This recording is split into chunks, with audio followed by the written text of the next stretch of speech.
Hi hello welcome to D5 D debate.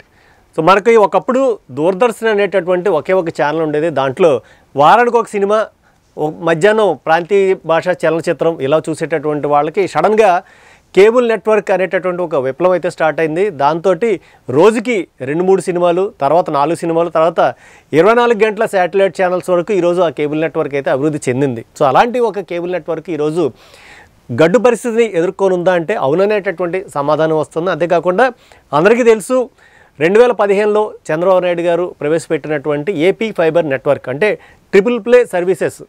So అవన్నీ కూడా దేశంలోనే మొట్టమొదటిసారిగా ప్రారంభమయ్యాయి. ఇప్పటికీ కూడా దాన్ని బీట్ చేసేటటువంటివి లేవు.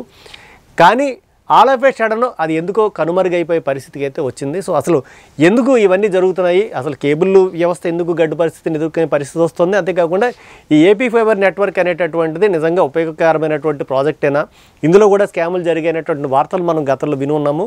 వీటి వెనకాల వాస్తవాలు ఏంటి, నిజాలు ఏంటి అనేటటువంటి తెలుసుకోవడానికి మనతో ఉన్నారు AP fibre net operation federation general secretary, అలాగే digital services provider federation of India joint secretary అయినటువంటి బండారు కృష్ణమూర్తి గారు మనతో ఉన్నారు. ఆయన అడిగి వీటికి సంబంధించిన వివరాలు తెలుసుకునే ప్రయత్నం చేద్దాం. సార్ నమస్తే సార్.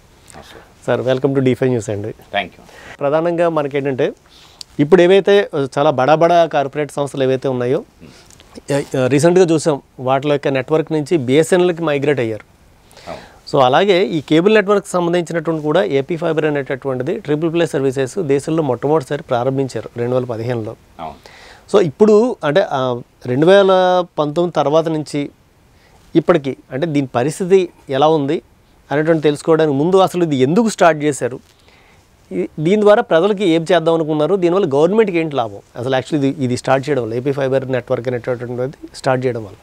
యాక్చువల్గా 2015 ఈ ఏపీ ఫైబర్ నెట్ సేవలు అప్పటి ముఖ్యమంత్రి నారా చంద్రబాబు నాయుడు గారి చేత ఈ యొక్క తక్కువ ధరకే ప్రజలకి ట్రిపుల్ ప్లే సర్వీసెస్ అందించబడాలన్న కాన్సెప్ట్లో మారుమూల ప్రాంతానికి లేకపోతే రిమోట్ ఏరియాస్ లైక్ ఏజెన్సీ ప్రాంతాలకు కూడా ఇంటర్నెట్ సేవలు అందించబడాలి, టెలిఫోన్ సేవలు అందించబడాలి, దాంతోపాటు కేబుల్ కూడా చౌకగా వాళ్ళకి అందించబడాలన్న ఉద్దేశంతో బహుశా ఎక్కడా లేదు ఆ టెక్నాలజీ ట్రిపుల్ ప్లే సర్వీసు వాళ్ళు ప్రవేశపెట్టడం అదొక సాహసోపేతమైన చర్య.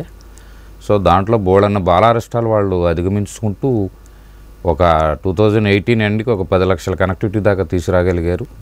చాలా ప్రాంతాలకి టెలిఫోన్ సౌకర్యం లేని ప్రాంతాలకు కూడా ఇంటర్నెట్ సౌకర్యం వచ్చేలాగా చేశారు. సో దానివల్ల 2-వే కమ్యూనికేషన్ కాబట్టి ఇంటర్నెట్ ప్రతి ఒక్కరికి కూడా ఈ సదుపాయాలు యూటిలైజ్ చేసుకుని మరింత డెవలప్ అయ్యారు ఆ టైంలో. దాన్ని ఈరోజు పరిస్థితి ఏంట్రా అంటే 2019 నుంచి ఆ సంబంధిత ఆ ప్రాజెక్ట్కి రావాల్సిన లేకపోతే గవర్నమెంట్ ఇవ్వాల్సిన ఫండ్స్ కానీ ఎటువంటి సపోర్టు లేక బాక్సెస్ కొత్తవి కొనలేక వాటి వల్ల ఈ 2019 నుంచి 24 లోపల ఏదైతే 10 లక్షల కనెక్టివిటీ అన్నది సగానికి పడిపోయింది. అది ఇప్పుడు ప్రస్తుత పరిస్థితి సార్. అంటే సగానికంటే ఎంత ఉండొచ్చు, అంటే 10 లక్షల నుంచి ఇప్పుడు దాదాపు ఒక 4 లక్షల చిల్లరకు వచ్చేసిందండి. సో అంటే దీని వెనకాల కారణాలు అంటే అనేకం సార్. టెక్నికల్గా ఇప్పుడు మనం కొన్న సెల్ ఫోనే 10,000 పెట్టి 50,000 పెట్టి కొన్న సెల్ ఫోనే దానికి ఒక వారంటీ టైం దాటాక మార్చాల్సిన పరిస్థితి. ఒక 5 ఇయర్స్ 7 ఇయర్స్ ఒక 2,000 4,000 పెట్టుకున్న ఈ ట్రిపుల్ పే బాక్సెస్ టైం అయిపోయింది. ఈ ప్లేస్లో కొత్త బాక్సెస్ రీప్లేస్ చేయాలి. ఈ కేబుల్ బిజినెస్లో ప్రైవేట్ ఆపరేటర్లు కానీ ఎవరైనా సరే బాక్సెస్ అట్లా మార్చుకుంటూ వెళ్ళాల్సిందే. సో వీళ్ళు మార్చే టైంకి అసలు గత గవర్నమెంట్లో ఒక కొత్త బాక్స్ కూడా కొనకపోవడం వల్ల ఈ పరిస్థితి ఇప్పుడున్న సిచ్యువేషన్. అంటే మీరు ఆల్రెడీ ఈ ఫెడరేషన్కి సంబంధించినటువంటి దాంట్లో మీరు అంటే రాష్ట్ర వ్యాప్తంగా కానీ దేశవ్యాప్తంగా కానీ మీరు జాయింట్ సెక్రటరీగా అలాగే విధులు మీరు నిర్వర్తిస్తున్నారు. సో మీరు మరి అప్పుడు ఉండేటటువంటి గత గవర్నమెంట్లో ఉన్న అధికారుల దృష్టికి దీన్ని ఏమైనా తీసుకెళ్తే వాళ్ళు ఏమన్నారు అసలు? నెంబర్ ఆఫ్ టైమ్స్ దాదాపు మేము ఫైబర్ నెట్ ఆపరేటర్ ఫెడరేషన్ నుంచి దాదాపు ఒక 100 లెటర్స్ ఇచ్చి ఉంటామండి. పదుల సంఖ్యలో అధికారులను కానివ్వండి, అదే మన రాష్ట్ర ప్రభుత్వ ప్రతినిధులను, రాజకీయ నాయకులు కానివ్వండి, మంత్రులు కానివ్వండి, అందరినీ కలుస్తూనే ఉన్నాం. దీన్ని నిలబెట్టాలన్న తపన, ఎందుకంటే ఈ ఫైబర్ టు హోమ్ టెక్నాలజీ అన్నది అత్యంత ఖర్చుతో కూడుకున్న విధానం. ఆనాడు ఏపీ ఫైబర్ నెట్ వల్ల ఈ ఆపరేటర్లు అందరూ కూడా చాలా డబ్బులు వెచ్చించి దాదాపు 2018 టైంకి 18 చివరికి 10 లక్షల కనెక్షన్స్ రాష్ట్ర వ్యాప్తంగా ఏపీ ఫైబర్ వెళ్ళినాయి అంటే కనీసం ఒక 20 లక్షల కనెక్షన్స్కైనా వైరింగ్ చేసి ఉండాలి. ఒక వీధిలో ఒక 100 కనెక్షన్స్కి వైరింగ్ చేస్తే కానీ అందులో 50, 20 కానీ రావు. సో వైరింగ్ అయితే 100 కనెక్షన్స్కి చేయాలి, మెయింటెనెన్స్ 100 కనెక్షన్స్కి చేయాలి. అంటే ఆ టైంకి 20 లక్షల ఇళ్లకు ఎఫ్టిటిహెచ్ చేసి ఉండొచ్చు. ఆ పరిస్థితిలో 10 లక్షలు మెయింటైన్ చేసిన దాన్ని ఎంత ఖర్చు పెడితే ఆపరేటర్లు ఆ పరిస్థితికి మనం తీసుకురాగలిగాం, ఈ వ్యవస్థను ప్రతి ప్రజలకు అందుబాటులో తీసుకురాగలిగారు అన్నది, అందులో ఆపరేటర్ ఎంత కష్టపడ్డాడు, ఎంత నష్టపోయాడు ఈ 5 ఏళ్ళు అన్నది కూడా పబ్లిక్ కానీ ప్రభుత్వాలు కానీ గమనించాల్సిన అంశం. అంటే జనరల్గా ఈ ట్రిపుల్ ప్లే సర్వీసెస్ అంటే ప్రజలకు అసలు మామూలుగా ఏమొస్తుంటాయి అంటే ఇప్పుడు ఉండేటటువంటి అంటే వీటిలో ఏవో కొన్ని బాక్సులు వస్తున్నాయి మల్టీనేషనల్ కంపెనీకి సంబంధించిన, వాటికి దీనికి ఏంటి తేడా, ప్రధానంగా తేడా ఏముంది? మల్టీనేషనల్ కంపెనీసు, కార్పొరేట్ కంపెనీలు ఇప్పుడు తీసుకొస్తున్న వాయిస్, డేటా, లేకపోతే వీడియో కంటెంట్ అని ఓటీటీ ప్లేస్ అని చాలా వరకు వచ్చి ఉన్నాయి.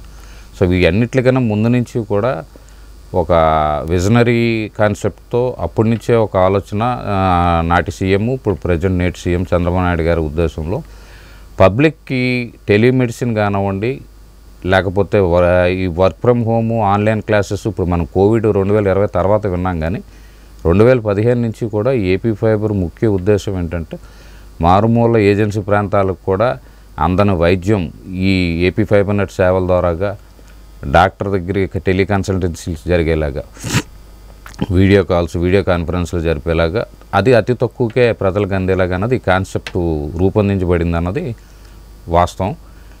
ఇప్పటికీ కూడా కార్పొరేట్ కంపెనీలు మన యొక్క ఈ ఏపీ ఫైబర్ నెట్ యొక్క సేవలను కానీ దీన్ని ఈ లో ప్రైస్లో వాళ్ళు ఏమి అందియట్లేదు. వాళ్ళ ప్రైజింగ్ అంతా అబవ్ 500 నుంచి 1000 రూపీస్ ఇంకా ఎక్కువే ఉన్నాయి. కానీ మిడిల్ క్లాస్ వాళ్ళకి, లోయర్ మిడిల్ క్లాస్ వాళ్ళకి, లేకపోతే ఇంకా క్లాస్ 4 పీపుల్కి కానీ ఎవరికైతే ఉందో వాళ్ళందరికీ కూడా ఏపీ ఫైబర్ నెట్ అనేది వాళ్ళకి అందుబాటు ధరలో, వాళ్ళు అసలు కళలో కూడా ఊహించము బ్రాడ్బ్యాండ్ సేవలు మా ఇంటికి రావడం అన్న పరిస్థితి, ఆనాటి పరిస్థితి నుంచి నేటి వరకు కూడా చాలా తక్కువ ధరలో ఇవన్నీ సేవలు అందించబడుతున్నాయి. ఇది నాకు తెలిసి ఏం కాంపిటీషన్ కాదండి. కార్పొరేట్ కంపెనీలు వాళ్ళ బిజినెస్ వేవ్ వేరు, మంది వేరు. ఏపీ ఫైబర్ నెట్ అన్నది డెఫినెట్గా వాళ్ళకి దాటే ఉంది. ఇప్పటికీ కూడా మార్కెట్లో AP fibre net full value ఉంది. దాన్ని అందిపుచ్చుకోలేకపోవడానికి కారణం ఈ ప్రభుత్వంలో ఉన్నటువంటి కొన్ని రకాల ఇప్పుడు జరిగిన ట్రాన్స్ఫర్మేషన్ టైము, వీళ్ళు కొత్తగా అందిపుచ్చుకోవడం, వాళ్ళ మీద వాళ్ళు బురద జల్లుకుంటూ దీంట్లో ఏదో అన్యాయాలు, అక్రమాలు జరిగాయని ఆ వెలికితీతలో పెట్టే టైం కానీ దీన్ని డెవలప్ చేయడానికి పెట్టలేకపోతున్నారు అన్నది మన బాధ. అంటే మీరు అన్యాయాలు, అదే అన్యాయాలు, అక్రమాలు అంటే అక్కడికి వస్తున్నాను. యాక్చువల్గా దీంట్లో చాలా పెద్ద ఎత్తున కొన్ని కోట్ల రూపాయల స్కామ్ జరిగింది అని చెప్పేసి చంద్రబాబు నాయుడు గారిని కూడా దాంట్లో ఏమన్నా ఏటో కింద ఏదో వాళ్ళు పెట్టి ఆయన అరెస్ట్ చేయడానికి, అది రాజకీయపరమైన చర్యల కింద మనం భావించాలి సార్. ఎందుకంటే మాకు తెలిసి 2018 ఎండింగ్కి గవర్నమెంట్ అదే 19లో మారినప్పుడు అసెంబ్లీ సాక్షిగానే నాటి దివంగిత మేకపాటి మన గౌతమ్ రెడ్డి గారు వాళ్ళు కూడా అసెంబ్లీలో సెటప్ బాక్సులు చూపించి కూడా దాని మీద ఒక 2000 కోట్లు చిల్లర స్కామ్ జరిగిందని, ఇది కాస్ట్ బాక్స్ కాదు, దీన్ని ఒక్కో బాక్సు 3000కి 2000కి తీసుకొచ్చారు అని చెప్పేసి దీని మీద ఎంక్వైరీ చేయాలని పెట్టారు. 2023 వరకు కూడా దాని మీద ఒకసారి 2000 కోట్లైనా, ఒకసారి 200 కోట్లైనా, ఒకసారి అట్లాగని ఏదో రకంగా అంటే ప్రత్యర్థి పార్టీని ఏదో రకంగా దాన్ని ఇన్వాల్వ్ చేసి ఇరికించాలన్న తాపత్రయం కనబడింది. కానీ నిజంగా ఏపీ ఫైబర్ 2000 ఎండింగ్ టైంకి వచ్చారు. 15లో స్టార్ట్ చేసేయడానికి కూడా ఒక 320 కోట్లు, 420 కోట్లు మొత్తం మీద గవర్నమెంట్ 380 ఇచ్చింది, బ్యాంక్ నుంచి 420 కోట్లు, అట్లా ఒక 800-900 కోట్లు తీసుకున్నట్టుగా మాకు బోగొట్ట. అంటే సుమారుగా చెప్పగలం, కానీ మేము అందులో లోపలికి ఇన్వాల్వ్ అయి ఉన్నాం కాబట్టి మాకు తెలియదు. అంత ప్రాజెక్టు 2000 కోట్ల అవినీతి జరిగిందంటే ఏమో మరి జరిగి ఉండొచ్చేమో అని మేము అనుకున్నాం, కానీ అదేమీ జరగలే. ఇప్పుడు కూడా ఏం జరుగుతుందంటే ఈ 5 ఇయర్స్లో దానికి లోన్లు తెచ్చారంటున్నారు, లేకపోతే బీబీఎన్ఎల్ ఫండ్స్ వచ్చాయంటున్నారు. ఇన్ఫ్రాస్ట్రక్చరు డెవలప్మెంట్ ఇన్ఫ్రాస్ట్రక్చరు ఏపీఎస్ఎఫ్ఎల్ సంస్థ పరంగా ప్రతి విలేజ్కి వైర్లు వేశారు, అవి మా కంటికి కనబడుతూనే ఉన్నాయి. బట్ దాని యొక్క ఫలాలు, రిజల్ట్స్ ఏదైతే ఉన్నాయో అవి పబ్లిక్కి అందలేదు, మధ్యలో ఉన్న ఆపరేటర్లకి అందలేదు.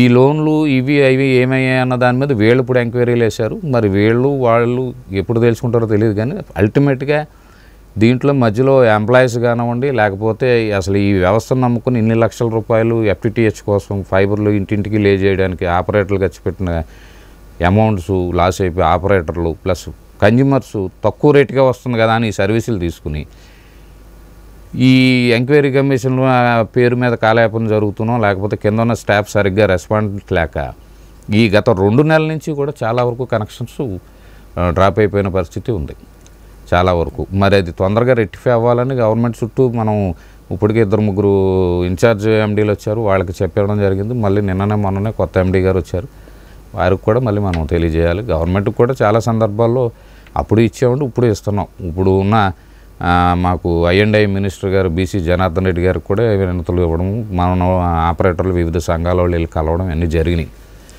బట్ మీన్వెల్ దీన్ని నిలబెట్టాలి, దానికి మరి ఏ రకమైన ప్రయత్నాలు కాలం కలిసి వస్తుంది అన్నది చూడాలి. అంటే నిజానికి ఈ మధ్యకాలంలో చూసుకుంటే పార్టీ కార్యాలయాలు జిల్లాకు ఒకటి, అంతేకాకుండా వైజాగ్ ఋషికొండ మీద కూడా ఒక దాదాపు కొన్ని 100 కోట్లు పెట్టి ప్యాలెస్లు కట్టారు. నిజానికి వీటి వల్ల ₹1 ఆదాయం కూడా నాకు తెలిసి గవర్నమెంట్కి రాదు. బట్ అదే అంటే వీటి మీద పెడితే నాకు తెలిసి ఆదాయం రిటర్న్ వచ్చేటటువంటి పరిస్థితి వీటి మీద కనబడుతూ ఉంది. సో దీనికి సంబంధించి అంటే ఒకవేళ మీరు ప్రభుత్వానికి కూడా మీరు ఏం చెప్పదలుచుకున్నారు అంటే ఒకవేళ అంటే మంచి క్వశ్చన్ సార్. ఇక్కడ మిగతా వాటిని మేమేం కామెంట్ చేయం కానండి, ఏపీ ఫైబర్ని నిజంగా అతి తక్కువ ధరలకే ప్రజలకి ఏదైతే ముఖ్య ఉద్దేశంతో పెట్టబడిందో దాన్ని సజావుగా సాగనిస్తే ప్రభుత్వానికి ఇసుక మీద వచ్చే ఆదాయం కన్నా మద్యం మీద వచ్చే ఆదాయం కన్నా ఎక్కువ ఆదాయం వస్తుంది. అలాగే సామాన్య ప్రజానికానికి అన్ని రకాల సర్వీసులు వాళ్ళకి అందుబాటు ధరలకు ఇవ్వడం వల్ల వాళ్ళు కూడా టెక్నికల్గా స్కిల్ డెవలప్మెంట్ అవన్నీ జరిగి వాళ్ళు అభివృద్ధి చెందడం, తద్వారా రాష్ట్రం ద్వారా దేశం కూడా అభివృద్ధి చెందే ఆస్కారం ఉంది. డిజిటల్ ఇండియా కాన్సెప్ట్లో కూడా ఇది మరింత అభివృద్ధి చెందడానికి ఈ టెక్నాలజీ ఏదైతే ఉందో ఫైబర్ టు హోమ్ కస్టమర్కి అన్నది దాన్ని 100% యూటిలైజేషన్ చేయగలిగితే మనం డిజిటల్ ఇన్ఫ్లేషన్స్లో ఆన్లైన్ మార్కెట్లో కానివ్వండి, షాపింగ్స్లో కానివ్వండి, అన్నింటిలో కూడా ఆంధ్రప్రదేశ్ అగ్రభాగంగా ఉంటుందనడానికి ఎటువంటి సందేహం లేదండి.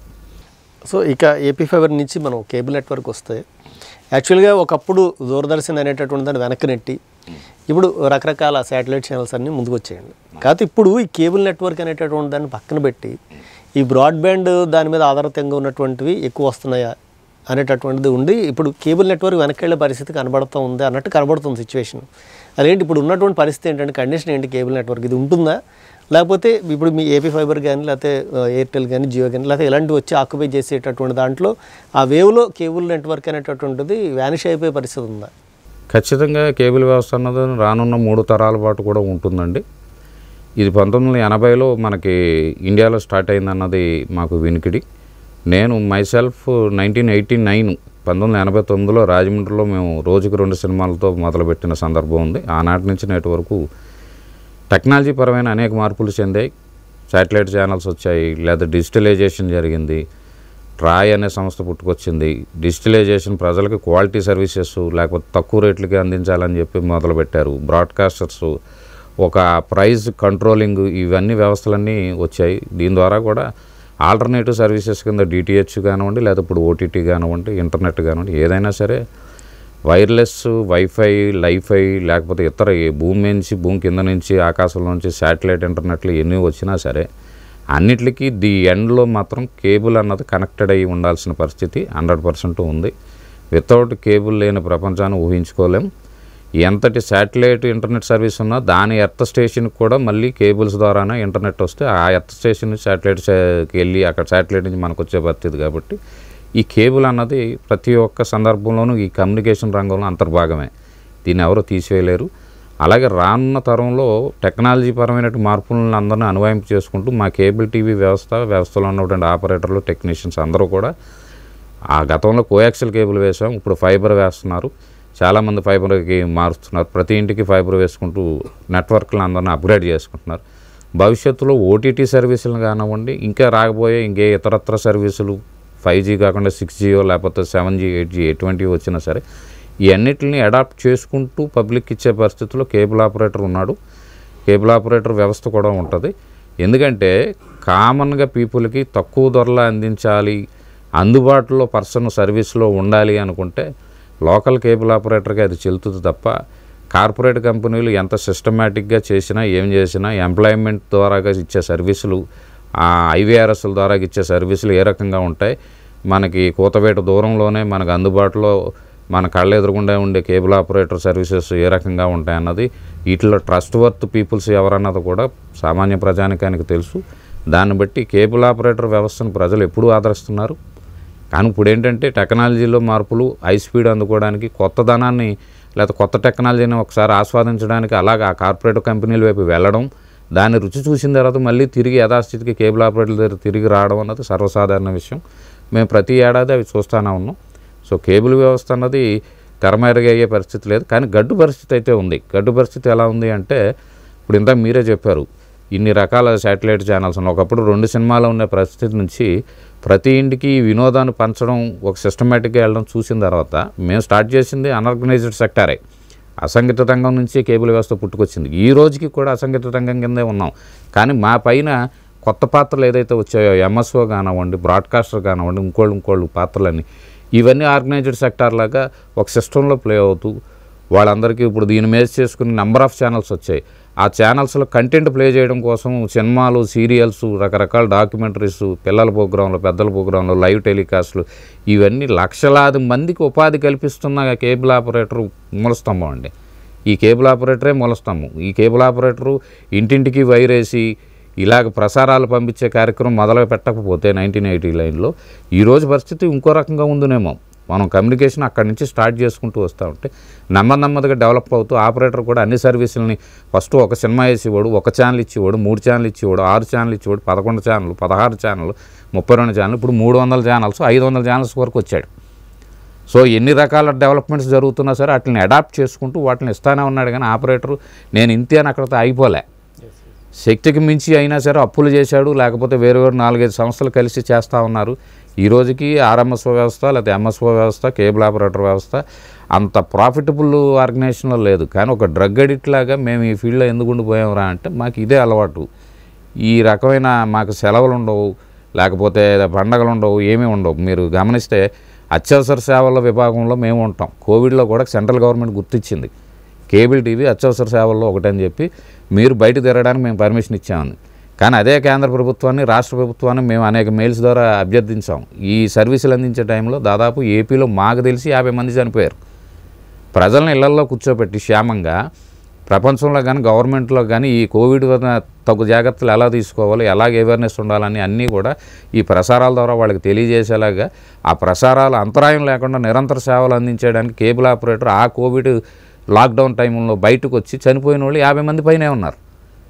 మరి వాళ్ళకి ఈ ఎసెన్షియల్ సర్వీసులో చనిపోయిన రెవెన్యూ, లేకపోతే ఇరిగేషన్, లేకపోతే ఫైర్ సిబ్బందిలో లాగా 50 లక్షల రూపాయలు ఇన్సూరెన్స్ ఫెసిలిటీ కల్పించండి అంటే కేంద్ర రాష్ట్ర ప్రభుత్వాలు స్పందించలే. సర్వీస్ చేయడానికి మేము కావాల్సి వచ్చాం. తిరిగి ఆ ఇన్సూరెన్స్ అందించండి అంటే మీరు బిజినెస్ చేసుకుంటున్నారన్న పాయింట్లో చెప్పారు. మరి బిజినెస్ చేసుకునే టెలికాం వాళ్ళు, టెలికాం కమ్యూనికేషన్ రంగం వాళ్ళు, వీళ్ళందరూ కూడా మేము దాన్ని ఏమంటారంటే ఇప్పుడు కూడా అంటే నేను ఈ విషయం ఎందుకు చెప్తున్నా అంటే ఇన్ని 40 సంవత్సరాలు ఈ కేబుల్ ఇండస్ట్రీని కానివ్వండి, దీని ద్వారాగా ఆల్టర్నేటివ్గా వచ్చిన బుల్లితెర పరిశ్రమను కానివ్వండి, ఇంకోటి అన్నిటి మీద రూల్స్, రెగ్యులేషన్స్, నిబంధనలు గవర్నమెంట్, సెంట్రల్, స్టేట్ గవర్నమెంట్లు పెడతా ఉంటూ ఓన్లీ వాళ్ళ మీద ట్యాక్సులు సంపాదించడానికి, లైసెన్సులు, ఫీజులు వసూలు చేయడానికి మాత్రమే వాడుతున్నారు. అయితే కానీ వీళ్ళకి ఏం ఫెసిలిటీస్ కల్పించారు అన్నది ఏది ఇప్పుడు దాకా లేదండి. దీని మీద చాలా ఏళ్ళ నుంచి చాలామంది కేబుల్ ఆపరేటర్స్ నాయకులు వివిధ రాష్ట్రాల నుంచి పోరాటాలు చేస్తూ ఉన్నారు.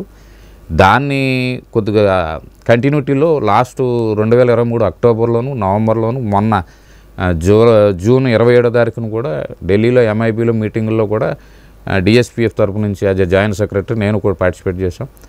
మేము గవర్నమెంట్ని డిమాండ్ చేసాం, మీకు ఒక సిస్టంలో చేయాలి, లేకపోతే ప్రతి ఒక్క కన్జ్యూమర్కి ఇంటర్నెట్ అందించాలి, డిజిటల్ ఇండియాలో ప్రతి ఇంటికి ఇంటర్నెట్ అందించాలి, ఇంటర్నెట్ డెన్సిటీ ఇండియాలో పెంచాలి అన్న టార్గెట్ ఆ రోజు ఎంఐబీ జాయింట్ సెక్రటరీ గారు కానివ్వండి, అప్పుడు ఎంఐబీ మినిస్టర్ అనురాగ్ ఠాకూర్ గారు కానీ చెప్పడం జరిగింది. యాజ్ ఏ గవర్నమెంట్ పాలసీ కింద చెప్పారు. దానికి ఏ రకమైన సపోర్ట్ అయినా మేము ఇస్తాం. టెలికాం వాళ్ళకి వీళ్ళందరికీ కూడా మేము సపోర్ట్ చేస్తాం. వాళ్ళు ఓన్లీ అర్బన్లో ఈ క్రీమ్ ఉన్న ఏరియాస్లోనే ఒకటి కస్టమర్ని ఒకరిని స్వాప్ చేసుకుంటూ వాటికి ఆఫర్లు ఇచ్చుకుంటూ పడతా ఉన్నారు. కానీ రూరల్ ఏరియాని డెవలప్ చేయట్లేదు. రూరల్ ఏరియాలో ఏం జరుగుతుందన్న చెక్ చేస్తే కేబుల్ ఆపరేటర్లు ప్రతి ఇంటికి వైర్లెస్ ఉన్నారు, మీరు చేయగలరని చెప్పి మేము మిమ్మల్ని ఐడెంటిఫై చేసాం. సో దట్ మీరు కమ్ ఫార్వర్డ్ ముందుకు వస్తే మేము మీకు సపోర్ట్ చేస్తామంటే అప్పుడు మేము చెప్పాం, ఫస్ట్ ఆఫ్ ఆల్ కేబుల్ ఆపరేటర్ని రికగ్నైజ్ చేయండి, గుర్తించండి అని అడిగాం. దానికి వాళ్ళు యాక్సెప్ట్ చేసి బ్రాడ్కాస్ట్ సేవ పోర్టల్ ఓపెన్ చేసి ఆల్ ఇండియా వైడ్ కేబుల్ ఆపరేటర్స్ని రికగ్నైజ్ చేయడం మొదలుపెట్టారు. ఇప్పుడు రెండోది ఏంటంటే, మేము స్తంభాల మీద వైర్లు వేసుకోవడానికి ఇండియా వైడ్గా యూనిక్గా ఒకే పోల్ పర్మిషన్ ఇవ్వండి అని అడిగాం. ఎందుకంటే ఒక్కొక్క రాష్ట్రంలో ఒక్కొక్క విధానం ఉంది. ఒక రాష్ట్రంలో ఒక రేటు వసూలు చేస్తున్నారు, ఒక రాష్ట్రంలో ఒక రేటు, కొన్ని రాష్ట్రాలు వసూలే చేయట్లే. కానీ ఇది 5 ఏళ్ళకోసారి ప్రభుత్వాలు మారినప్పుడు రాజకీయపరమైనటువంటి చర్యలు తీసుకున్న క్రమంలో కేబుల్ ఆపరేటర్లను ఇబ్బంది పెట్టడానికి ఈ పోల్ ట్యాక్స్ అనే ఆయుధాన్ని గట్టిగా వాడుతూ ఉన్నారు. ఇది ఒక దురదృష్టకరమైన సంఘటనలు చాలా జరిగాయి ఈ మధ్యకాలంలో. సో దానికి మనం సెంట్రల్ గవర్నమెంట్ని అడిగింది ఏంటంటే, ఇండియా వైడ్గా ఒకటే పోల్ ట్యాక్స్ విధానాన్ని మీరు ప్రవేశపెట్టండి అని అడిగాం. అది నామినల్గా ట్రాయే గతంలో సిఫార్సు చేసింది, 1000 రూపాయలు సంవత్సరానికి అని చెప్పేసాను. సంవత్సరానికి 1000 రూపాయలు చొప్పున కిలోమీటర్కు సంథింగ్ లైక్ దట్. దాన్ని ఏదో ఒకటి చేసి దాని ఆదాయం మళ్ళీ స్థానిక సంస్థలకి మున్సిపాలిటీలకి చెల్లించే విధానం ఉంటుంది. కానీ మాకేం జరుగుతుందంటే, సామాన్య మానవుడికి అధిక ధరలు వసూలు చేసి పెనుభారంగా ఉన్నటువంటి కార్పొరేట్ కంపెనీలు, నెలకు 1000 రూపాయలు 700 1000 పైన వసూలు చేసే కంపెనీలు వైర్లకి మాత్రం రెడ్ కార్పెట్ పరిచి స్థానిక సంస్థలు లేకపోతే మున్సిపాలిటీలు లేకపోతే కార్పొరేషన్స్ వాళ్ళకి చక్కగా స్తంభాలు వేసి వైర్లు వేసుకుని అన్ని చక్కగా చేసుకున్న దానికి పర్మిషన్ ఇస్తూ ఉంటారు. ఇదే సామాన్య మానవులకి అతి తక్కువ ధరలకి సర్వీస్ ఇచ్చే కేబుల్ ఆపరేటర్ వైర్లను మాత్రం ఇష్టానుసారంగా చెట్లు గడ్డంగా ఉన్నాయి లేకపోతే స్తంభాలు గడ్డంగా ఉన్నాయని కట్ చేసి వితౌట్ ఇన్ఫర్మేషన్ కట్ చేసేసి ప్రసారాలకు అంతరాయం కలిగిస్తూ ఉంటారు. అన్ని చోట్ల జరుగుతూ ఉంటాయి. అంటే కేబుల్ ఆపరేటర్ అంతా అంత చులకన. తక్కువ ధరకు సామాన్య మానవుడికి ఇచ్చే కేబుల్ ఆపరేటర్ మరి మీరు ఎంకరేజ్ చేయకపోతే, ప్రభుత్వం కానీ ప్రభుత్వ అధికారులు కానీ ఈ మున్సిపాలిటీ స్థానిక సంస్థలు కానీ ఎంకరేజ్ చేయకపోతే సామాన్య మానవుడికి తక్కువ ధరకు ఈ సేవలు ఎలా అందుతాయండి? అంటే కార్పొరేట్ కంపెనీకి తరలిపోమని ప్రత్యక్షంగా చెప్తున్నారా? దాని మీద కూడా వాళ్ళు ఆలోచన చేసుకోవాలి, ప్రజలు ఈ విషయాన్ని గమనించాలి. దీనికోసమే మనం ఏం చెప్పామంటే, ఈ పోల్ ట్యాక్స్ అన్నదాన్ని ఇండియా వైడ్గా ఒకే విధానంలో తీసుకొచ్చి నామినల్ ఛార్జెస్ వసూలు చేసి, అసలు కేబుల్ ఆపరేటర్ అంటే 1994 యాక్ట్ ప్రకారం 95 యాక్ట్ ప్రకారం ఎబ్రివేషన్ ఏంటి? స్తంభాల మీద వైరేసి ఎవరైతే ప్రజలు ఇంటింటికి సర్వీసులు ఇస్తాడో వాడే కేబుల్ ఆపరేటర్ అన్నాడు. సో ఆ నిర్వచనంలో మాకే రైట్ ఉంది. టెలికామ్ అంటే ఏంటి? వాళ్ళు కింద అండర్ గ్రౌండ్ నుంచి వైర్లు వేసుకుని వెళ్ళాలి. వాళ్ళు ఓవర్హెడ్లోకి వస్తున్నారు, మమ్మల్ని ఎక్కడికి వైర్లు వేసుకోమంటారో మరి మాకు తెలియట్లేదు. ఈ విధానాన్ని కూడా ఒక క్రమబద్ధీకరించాలని రెండో పాయింట్ కింద చెప్పాం. అలాగే ప్రతి ప్రజలకి ఇంటింటికి ఫైబర్ వేసి ఇంటర్నెట్ సేవలు అందించాలంటే చాలా ఖర్చుతో కూడుకున్న విషయం కాబట్టి దానికి ఈ ప్రభుత్వ సంస్థలైన పిఎంఆర్వే లోన్ కానివ్వండి, ఎంఎస్ఎంఈ లోన్ కానివ్వండి, విలేజ్కి అయితే పిఎంఆర్వే, మున్సిపాలిటీకి అయితే అక్కడ ఏరియా కెపాసిటీని బట్టి బ్యాంక్ లోన్ ఫెసిలిటీ కల్పించమంటున్నాం.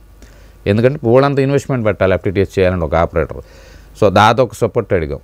ఈ అన్నింటికన్నా మించి ఎసెన్షియల్ సర్వీస్లో మమ్మల్ని గుర్తించి ఎక్కువ అందరూ స్తంభాల మీద ఉండడం లేకపోతే కరెంట్ షాకులకు చనిపోవడం ఎక్కువ ఇది జరుగుతుంటుంది కాబట్టి వీళ్ళకి బీమా సౌకర్యం ఏదైతే ఉందో ఆ ఎసెన్షియల్ సర్వీస్లో వాళ్ళు ఇస్తున్న ఆ 50 lakhs ఎసెన్షియల్ సర్వీసు దాంట్లోకి ఈ కేబుల్ ఆపరేటర్ వ్యవస్థను కూడా తీసుకెళ్లేలాగా మీరు సపోర్ట్ చేస్తే మీరు చెప్పిన డెన్సిటీ ఇంటర్నెట్ డెన్సిటీ పెంచడానికి మా వరకు ఇండియాలో అన్ని వైపుల నుంచి ప్రయత్నం చేస్తామని చెప్పడం జరిగింది.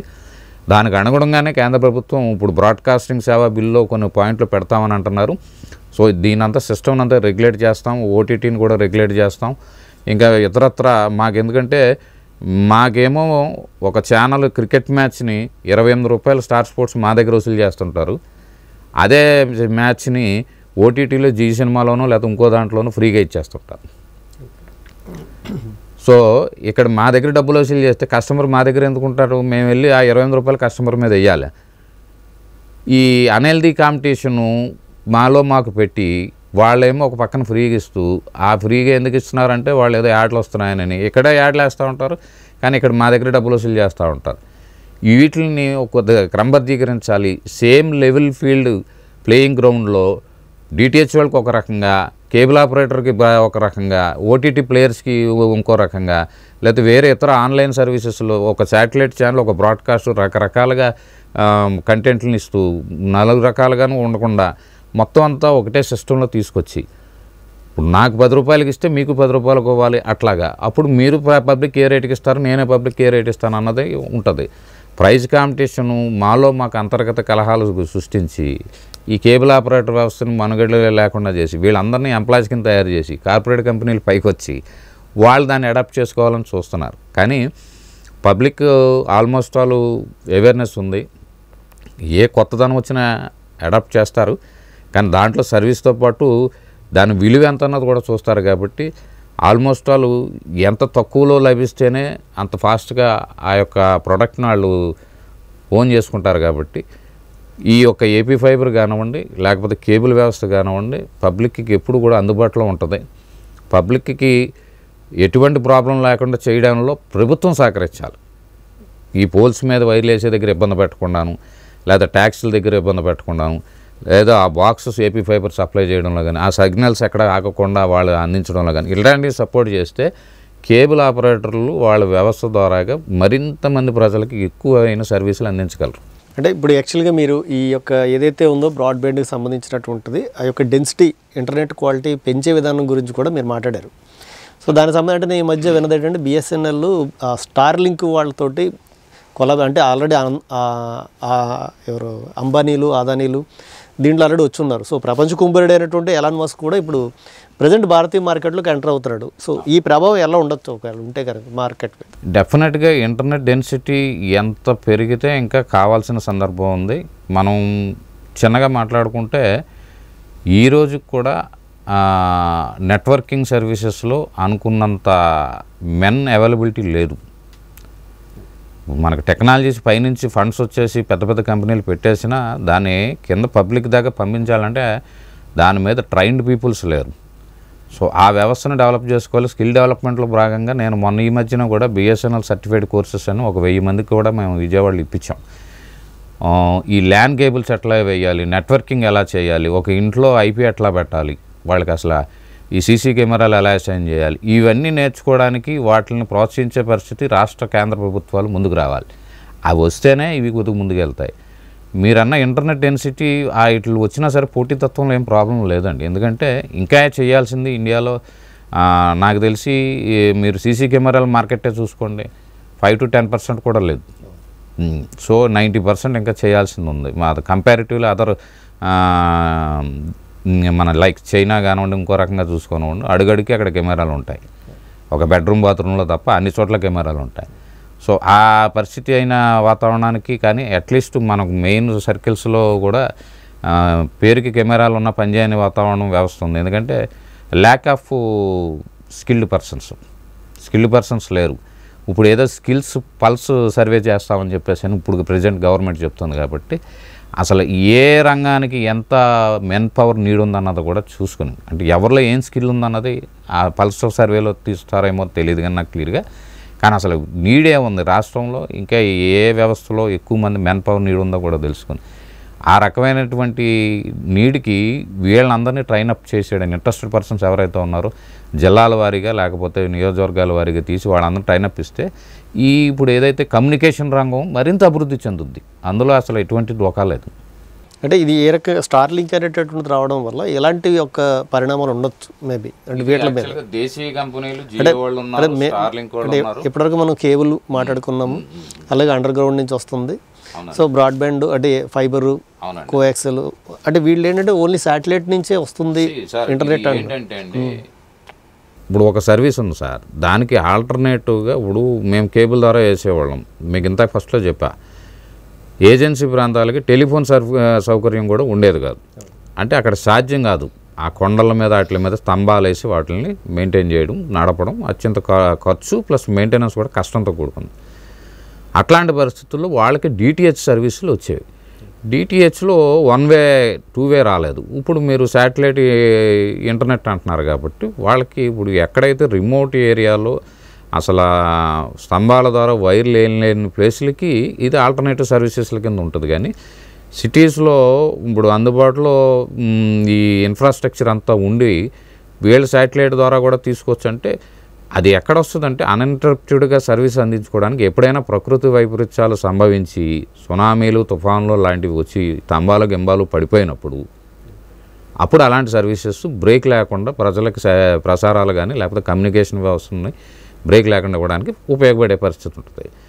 అప్గ్రేడెడ్ టెక్నాలజీలో వెళ్ళడం అన్నది ఆహ్వానించదగిన పరిణామమే. దానివల్ల పోటీతత్వం పెరిగి లేకపోతే ఈ రేట్లు ఏదైతే ఉన్నాయో తగ్గుతాయి, ఇవి అన్నది కూడా మంచిదే. ఇప్పుడు ఏ పోటీ అయినా సరే ఆరోగ్యకరమైన పోటీ ఉంటే తప్పులేదండి. అన్హెల్తీ కాంపిటీషన్ క్రియేట్ చేసి ఒక ప్రోడక్ట్ నాకు 10 రూపాయలకు వస్తే మీరు రూపాయికి ఎలా ఇస్తున్నారు అన్నదే ప్రశ్న. దాన్ని ఈ న్యాయస్థానాలు ప్రశ్నించడం లేదు, లేకపోతే వాడికి నచ్చి వాడు కష్టం పెట్టుకుని వాడు ఇస్తున్నాడు మీకేటి సంబంధం అన్న టైపులో ఉంటుంది ప్రభుత్వాలు కానీ న్యాయస్థానాలు కానీ. ఒక సేమ్ లెవెల్ ఫీల్డ్ గ్రౌండ్లో ఒకే రకమైన ప్రసారాలు ఒక 4-5 కంపెనీలు ఇస్తున్నప్పుడు ఒక కంపెనీని ఇంకో కంపెనీ దెబ్బ కొట్టేలా టెలికాంలో జరిగింది. ఒక కంపెనీ వచ్చి మొత్తం ఫ్రీ అంది, మిగతా అన్ని కంపెనీలు పోయినాయి. ఇప్పుడు అన్ని కంపెనీలు పడుకుని ఒక 4-5 కంపెనీలు పోయినాయి, ఒక కంపెనీ 2 కంపెనీలు తట్టుకుని నిలబడ్డాయి. ఇప్పుడు ఆయన పెంచాడు. సో ఇది ఫ్రీ అనగానే ప్రజలు ముందు పడతారు, మాకు అలవాటు పడతారు, తర్వాత మేము ప్రజలను వాయిస్తామన్న పద్ధతి కరెక్ట్ కాదు. దాన్ని కూడా నిఘా సంస్థలో, ప్రభుత్వ సంస్థలు, న్యాయ సంస్థలు చూస్తూ అలాంటిని ఎంకరేజ్ చేయకూడదని నా ఉద్దేశం. ఇప్పుడు ఏ కంటెంట్ అయినా తయారవ్వాలని, ఏ ప్రోడక్ట్ అయినా మేక్ అవ్వాలంటే దానికి ఎంతో కొంత మూలధనం ఖర్చు అవుతుంటుంది. మినిమం వాళ్ళు మరీ మ్యాక్సిమం ఎక్కువ డబ్బులు వేసుకోకుండా మినిమం మార్జిన్ వేసుకుని ఇచ్చేలాగా ఉండాలన్నది పరిస్థితి. అలాగైతే కలకాలం వ్యవస్థలన్నీ బాగుంటాయి అన్నది. అంటే ఒక సంస్థ మీద ఒక సంస్థని మనం డామినేట్ చేసి ఇలాగా రకరకాల దాన్ని ఏమంటారు స్కీములు, ప్యాకేజీలు పెట్టేసి వాడి కనెక్షన్స్ వీడి గ్రాప్ చేసేటట్టు ఉండకూడదు అన్నది. అందరూ చేయాలి, బిజినెస్ హెల్దీగా చేయాలి. ₹1, ₹2 అటు ఇటు తేడాలో ఉండాలి, కానీ కనీసం 100లో తేడా ఉండడం అన్నది కరెక్ట్ అయిన విషయం కాదని నా ఉద్దేశం. సో అదండి, అంటే ప్రజలకు ఉపయోగపడేటటువంటి ఏదైతే సేవలు అయితే ఉన్నాయో అవన్నీ కూడా అంటే కేబుల్ నెట్వర్క్ సంబంధించినటువంటివి, అంటే వాళ్ళందరినీ కూడా అత్యవసర సేవా విభాగంలోకి చేర్చాలని, అలాగే వాళ్ళు పడుతున్నటువంటి కష్టాలు కానీ ఇప్పుడు ప్రజెంట్ కేబుల్ వ్యవస్థ ఉన్నటువంటి పరిస్థితిని గారు వివరించారు. అంతేకాకుండా ఏంటి ఏపీ ఫైబర్ నెట్వర్క్, దాంట్లో వాళ్ళు అందించినటువంటివి ఏంటి, ప్రస్తుతం అది ఉన్నటువంటి కండిషన్ ఏంటి, ఏం చేస్తే బాగుంటుంది అనేటటువంటి వివరాలు అయితే మనకు తెలియజేస్తారు. సో ఇది డీ డిబేట్ల అంశం. మరోసారి మరో అంశంతో కలుస్తాను. This is Suryagundi signing of.